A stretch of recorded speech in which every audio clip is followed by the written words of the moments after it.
Hello, good afternoon friends. माझे सगळे viewers आणि माझे फ्रेंड्स यांनी मला खूप आग्रह केला, म्हणून मी परत एकदा लाईव्ह फूडची माझी जी रेसिपीची सिरीज आहे ती परत एकदा तुमच्यासाठी आजपासून सुरू करते आहे. आज मी तुम्हाला अतिशय सोपी आणि पटकन होणारी रेसिपी शिकवणार आहे. आता उन्हाळ्याचे दिवस आहे. उन्हाळ्याच्या दिवसामध्ये आपल्याला जेवण फारसं जात नाहीत, भाज्या फारशा आवडत नाहीत, त्याच रिपीट होतात. म्हणून एक चटणीची रेसिपी तुम्हाला शिकवणार आहे मी आज. अतिशय सोपी कर्नाटकी चटणी पुडीची मी आज रेसिपी तुम्हाला सांगणार आहे. याला लागणारे इन्ग्रेडियंट्स मी तुम्हाला सांगते.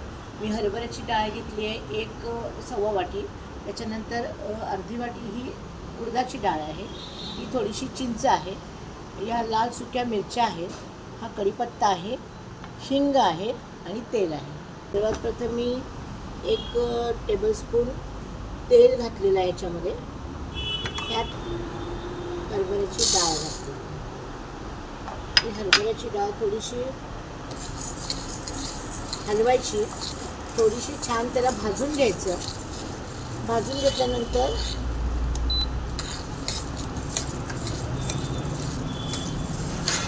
उडदाची डाळ टाकायची. या दोन्ही चांगल्या खरपूस भाजून घ्यायच्या दोन्ही डाळी.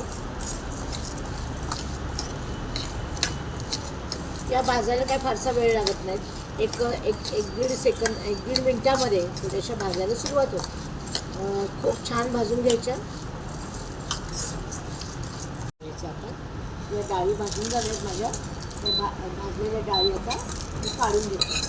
त्याच्यानंतर याच्यामध्ये आता चिंच, त्याच्यानंतर सुकी मिरची, कढीपत्ता आणि हिंग या सगळ्या गोष्टी घालायच्या आणि परत एकदा हे छान भाजून घ्यायचं.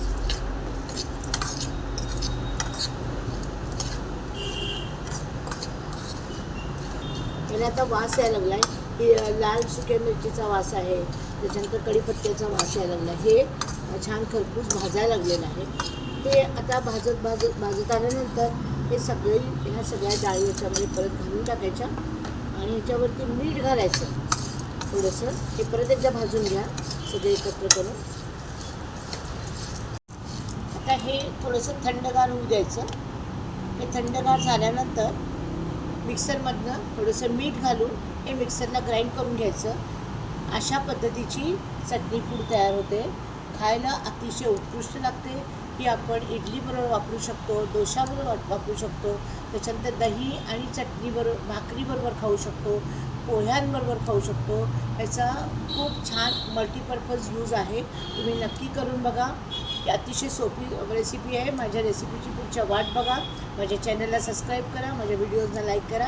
Thank you so much.